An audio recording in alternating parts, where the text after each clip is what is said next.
Привет! Рада видеть вас на своем канале. Меня зовут Надя.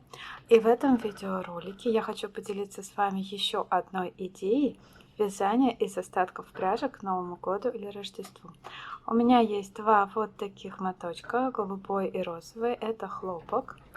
Также мне потребуется немножко плюшевой пряжи. Это фикс прайс, но подойдет любая.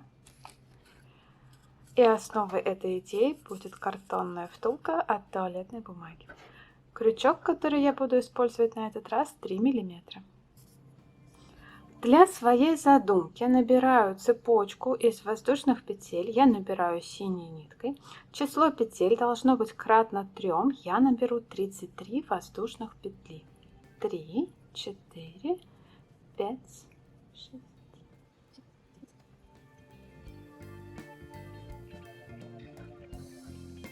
Длина цепочки должна быть достаточной, чтобы обхватить втулку по периметру. Ну, приблизительно вот так. Смыкаю цепочку в кольцо. Смотрю, чтобы не было перекрутов.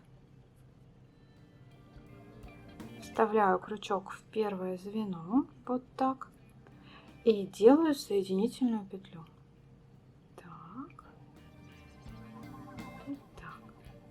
И дальше вяжу 10 столбиков без накида, цепочку синей ниткой. Раз. Смотрите, вот так я вкалываю крючок. 2.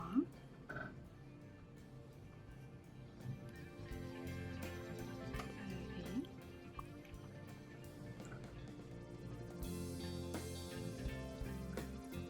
4. 5. 6. 7. 8.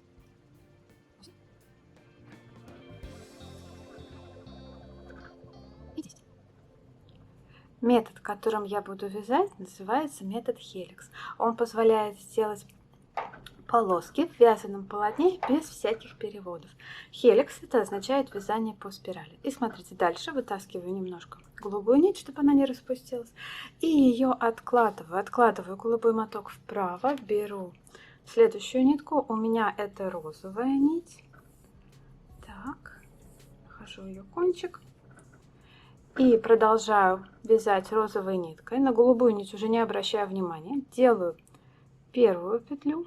Вставляю в следующее звено крючок, точно так же, как вставляла до этого, подхватываю розовую нитку, делаю первую петлю подъемную, в следующую точку делаю столбик без накида. 2 петли я задействовала, мне нужно задействовать 11 петель, значит еще 9 столбиков без накида. Раз.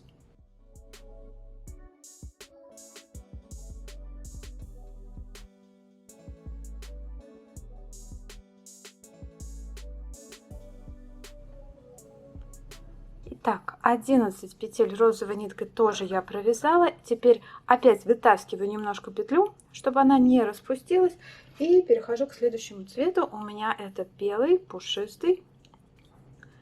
И оставшиеся 11 петель я провяжу этой белой плюшевой пряжей. Снова вставляю крючок точно так же, как мы до этого вставляли в голубое звено. Подхватываю рабочую нить, делаю одну петлю. Так, аккуратнее здесь. В следующее звено делаю столбик без накида. Так, и довязываю до конца этого ряда. Должно быть 10 плюшевых петель. 11 плюшевых петель. Включая подъемную, конечно же.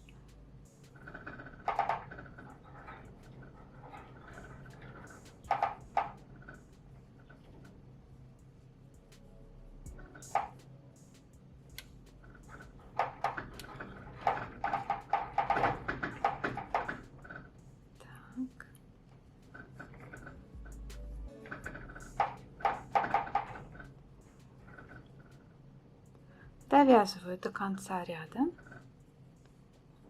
плюшевой пряжей. Последняя петля. И на этом первый ряд закончен. Перехожу к вязанию второго ряда. Итак, как я буду делать второй ряд? Плюшевые пряжи я буду вязать исключительно по голубым петлям, пока они не закончатся. Голубой пряжи я буду вязать только по розовым петлям, пока они не закончатся. А розовые пряжи я буду вязать по пушистым петлям, пока они не закончатся. Таким образом, мои нити никогда не будут меняться и никогда не будут перевиваться между собой. И у меня получатся идеальные полоски. Смотрите, вставляю крючок под обе дужки. В предыдущем ряду это была подъемная петля. Так, сейчас ставлю в нее крючок. Итак, крючок под обе дужки, подхватываю рабочую нить, у меня это плюшевая, и вяжу снова 11 столбиков без накида.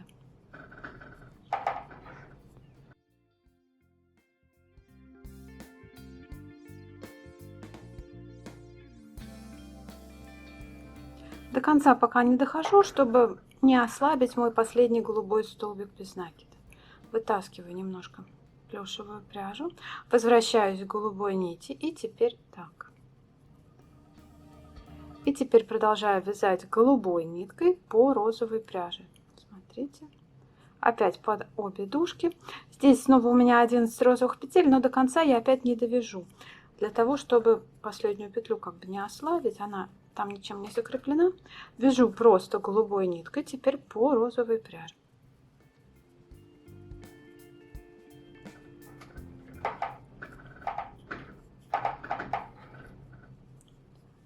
Итак, дохожу я до конца розовой пряжи, розовая нить у меня закончилась, откладываю теперь голубую нить и перехожу к вязанию розовой ниткой. Розовой ниткой я буду вязать по плюшевой пряже. Здесь, к сожалению, петли не так хорошо видно, а ориентируюсь больше на ощупь и на свои ощущения.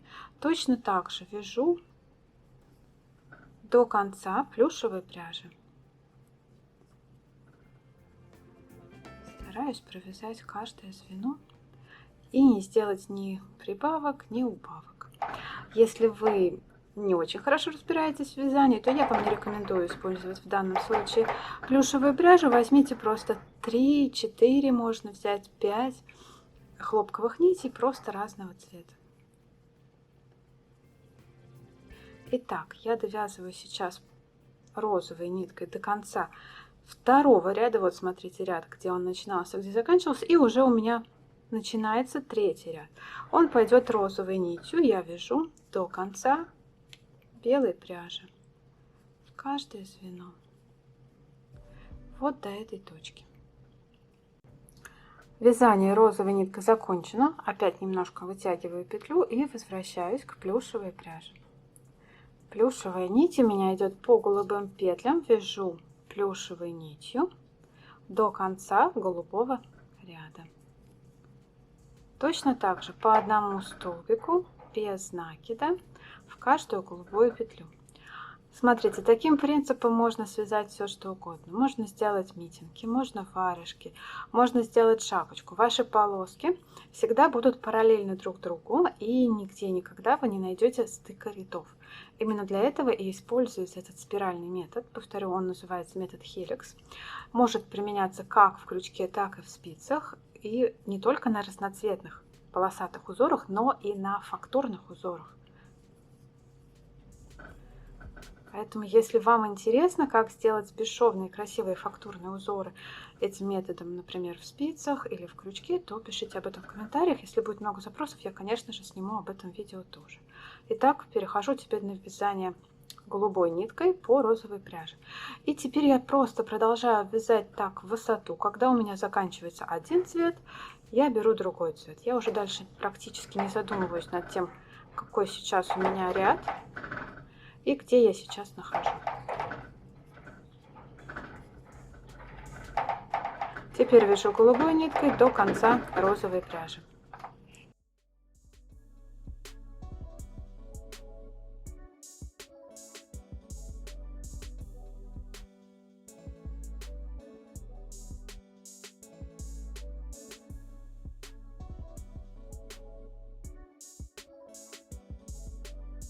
Связала я несколько рядов таким методом. Посмотрите, какой очаровательный чулок у меня получился в высоту где-то 20 сантиметров.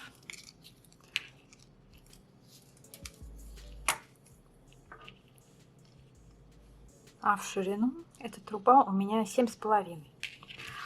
Заканчиваю вязание точно так же, как бы круг, ряд у меня поделен на 3 части. 1/3 голубая, 1/3 розовая и 1/3 плюшевая. Делаю в конце просто соединительную петлю голубой ниткой, вытаскиваю нить, она у меня уже совсем короткая.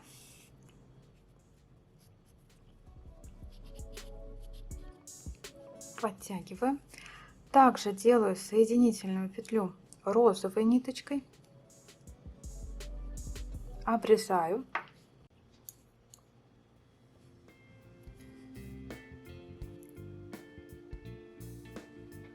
Плюшевую пряжу пока не обрезаю, я хочу провязать один ряд целиком плюшевой пряжи, чтобы мой край имел красивую плюшевую окантовку.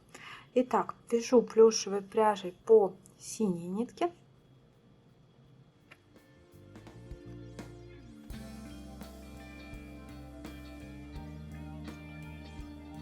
Хвостик этой нити ввязываю в плюшевый ряд.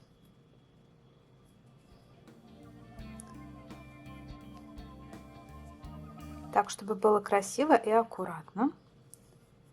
Подтягиваю его. И теперь вяжу уже по розовой нити ряд.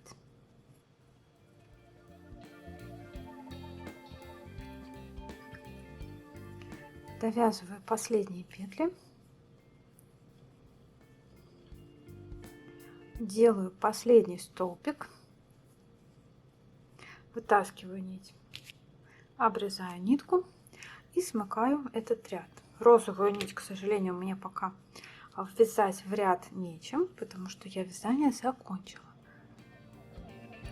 Так, нахожу горизонтальную белую петлю, под нее вставляю пушистую пряжу и возвращаю еще крючок в последний столбик. Здесь на плюшке все очень плохо видно, но все равно можно найти место вкалывания крючка.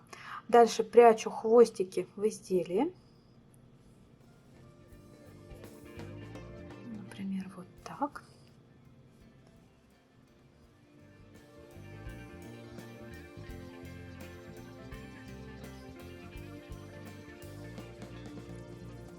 И прячу еще розовую нитку в розовом ряду.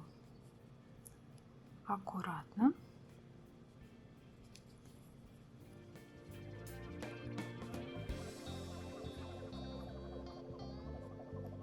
Вставляю крючок под розовые петли, подхватываю хвостик и прокладываю его внутри своего вязаного ряда.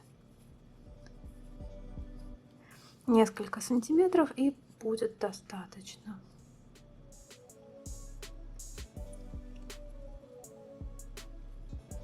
Так, обрезаю все хвостики.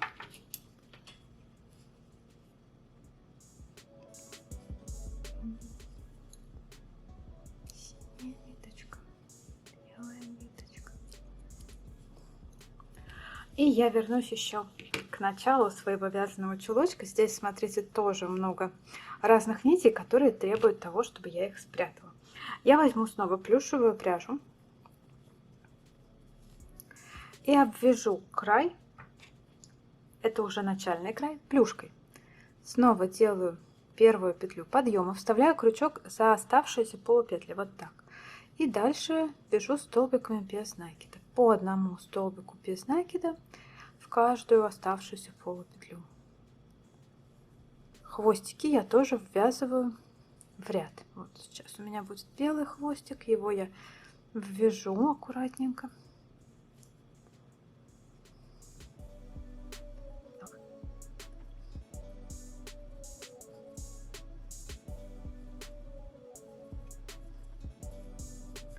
Теперь подхожу к розовому хвостику, его тоже сейчас буду ввязывать в ряд.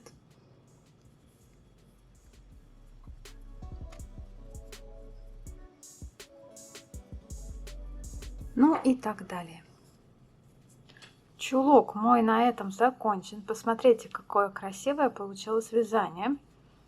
Вот здесь смыкаются ряды и никаких переходов я не вижу. Просто связанное по спирали в 3 цвета полотно. Из остатка нити мне нужно еще сделать завязочки. Просто вяжу цепочку из самых обычных воздушных петель.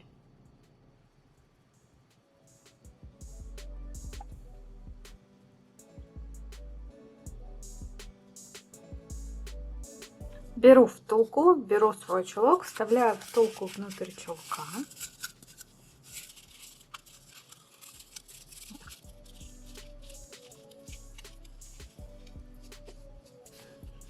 Беру завязку и с одного края завязываю просто на узел.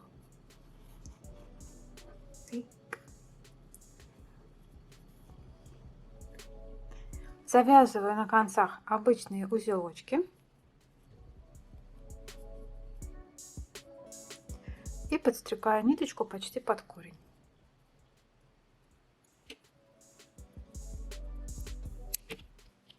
Внутрь такой конфеты можно поместить настоящие конфетки, можно добавить какое-нибудь послание или более существенный презент. Со второго края я тоже завязываю узел.